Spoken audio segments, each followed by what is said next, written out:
Welcome back to Coffee with the Authors. I'm Mark Parsons. This is Wendelin Van Draanen.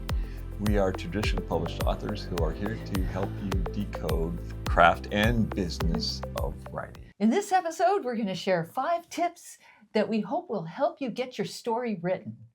Before we start, please give us a thumbs up. It helps the algorithm and it helps us find more viewers. We'd appreciate it.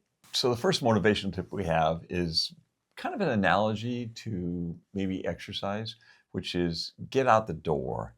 When you're starting an exercise program, or you're just gonna go for a run, the hardest thing is to kind of get up, get dressed, and get out the door. So the analogy with writing would be basically open your story. It's as simple as that. It's sometimes if you're not really sure what to do and you feel kind of stuck, or you feel maybe not really motivated, sit down, fire up your computer, open the Word doc, and there's your story. And if you don't have a clue what you want to write next in your story, just back up a couple chapters.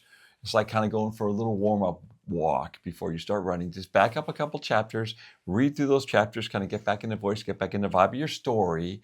And then when you get to wherever you left off, you're very likely have an idea of where you want to go next. When I go for a run, it is the hardest thing to get over the threshold, like he was talking about.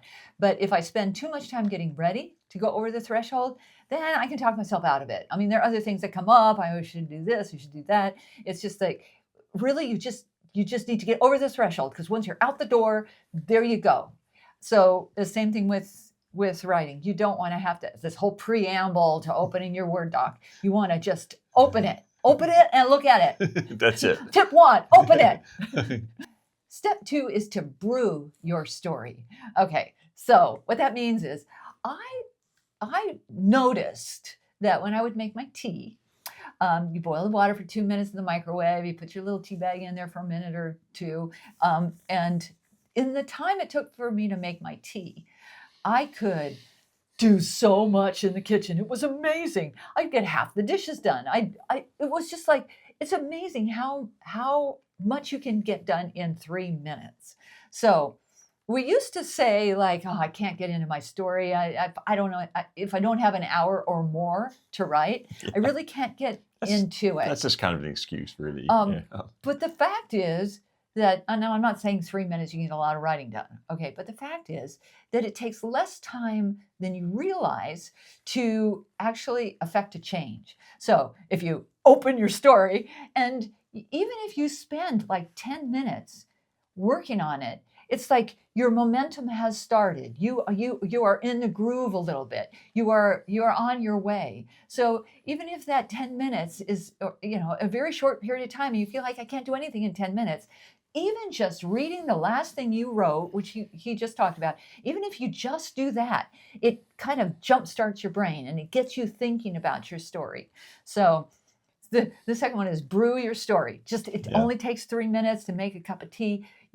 10 minutes, if you get started, 10 minutes on your story, it is going to make you progress. And here's kind of another little secret about that is, I know this comes when it comes to practicing music, is a lot of times it's like, okay, I'm going to go down there and I'm going to play my drums for 10 minutes. And sometimes that's all I do. But sometimes I play for 10 minutes, and then really what I do is, by the time 10 minutes is up, I'm onto something that's actually productive. And then I practice. I'm actually doing something productive for the next 45 minutes or whatever. So 10 or 15 minutes can easily turn into an hour. Yeah. If you get lucky and you kind of strike gold creatively. This is about motivation. Sometimes it just needs that little jump start. So don't feel like you have to have the perfect time and the perfect situation. Just go down there and play. That's right. Okay, so something else that can demotivate us is rejection. Either the fear of rejection, like, oh, if I send this thing out, I'm going to get a bunch of rejections back, or actual getting rejections back. You start sending stuff out, you get rejections. So you can't change that. Rejections are a fact of life, especially for writers. I mean, 98% of the emails we get are rejections, really. But you can change your mindset. And here's the way I look at it, okay? Rejection is a sign of success. I love that. It really is. It is. That is the success path. In other words, if you want to be a published author, the goal is to gather a whole bunch of rejections first, because there's no way you're not going to. So to get a rejection, what does it take? You can't just do nothing and get a rejection. No, you have to sit down. You have to open your story, Okay. right? And you have to take your 10 minutes, and you have to. In other words, you have to write. You have to write a complete manuscript. You have to go back. You have to take it apart. You have to revise it. You have to edit it. You have to polish it. You have to generate a query letter and get everything. Then you have to submit to an agent, let's say. You have to do all that to get a rejection. So you have to do all this good work that is putting you on the path to success to get a rejection.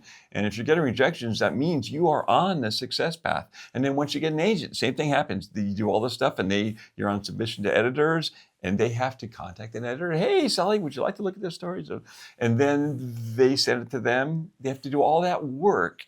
It's the same work that will get you an acceptance, gets you a rejection. So if you're really setting yourself a goal for this story, I'm going to gather 100 rejections. And really what's going to happen is somewhere along that line, you're going to fail in gathering rejections because you're going to succeed. You're going to gather a yes instead of a no. Yes. Like you're trying to do 100, and after 37 of them, oh damn, I broke my streak because I got a yes. Yeah. Right? How terrible is that? Really. So look at that. Really, rejections are a sign of success. If you're getting a lot of rejections, you are on the right path. So be motivated to get your next rejection. Yeah. Okay, the fourth one, is death. Okay, I have news for you. This is happy. We are all going to die, okay, including you. So, death as a motivator.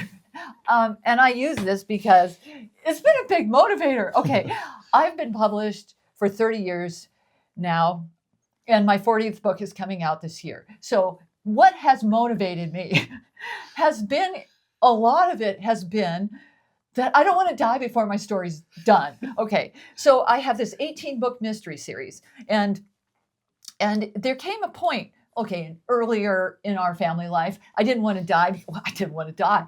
Well, and then I didn't want to die because we had children. My children needed me. I couldn't die. My children needed me. And then they got older. Okay, they didn't quite need me as much. But I had this series going, right?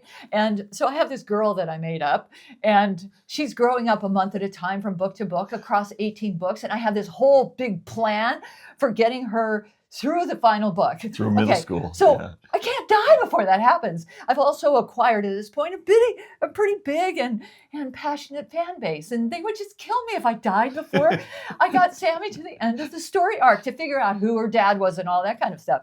So I couldn't die. And that became my new excuse about not dying. So death was a motivator for me. Death was a motivator. And then I was done with the Sammy Keys. My kids were basically adults, and nobody needed me anymore. I needed a new book. I needed to write something else. And then it was like, I love this. I can't die before this is done. So the point here is use death as a motivator because you know it's going to happen. And if it gets you sitting in your chair and writing your story because you want to get to the end of it before you kick the bucket, okay? You have to do that. And then if you start right away the next day or maybe the next week, you start another one, you will live forever. No, you won't. You will die at some point. But if death is something that's going to get you that idea, I'm not going to live forever. I need to get this story out. Let it motivate you. Speaking of happy subjects like death, doom and gloom is everywhere on the internet, and it's contagious. If you go online, you'll see it's like, it's impossible. The odds are against you. There's so many gatekeepers. There's this, there's that, there's the other, all these things, reasons why you won't get published, blah, blah, blah, blah, blah. That crap is contagious. So don't buy into it. Don't worry about it. Here's one of the beautiful things about writing. You can write at any age. You can write long past the age of retirement. There are people out, Margaret Atwood's out there. Right up until death. That's right. Margaret Atwood was out there writing away at 80-something. Ursula K. Le Guin wrote one of her very best books at 80 years old. So there's none of this. People go, well, I need to be published before I'm 30 or before I'm 40. It's like, no. Just live your life, do whatever you're doing. And when you want to write, and don't even worry about your age. It doesn't matter. What matters is the words on the page. So that's it for this week. We hope there's been some motivation tipped in here that has helped you. Don't focus too much on death, but do let it motivate you. And we will see you again next week. In the meantime, thumbs up, please. Dream big, work hard, don't give up. Stay motivated. Stay alive. And keep writing. You just ride in on your little bumblebee. You need a bumblebee jacket. No, I don't. I don't want a bumblebee jacket. What if you had a bumblebee hat? I have a yellow helmet. I'll get you a little bee decal for it. Bzzz.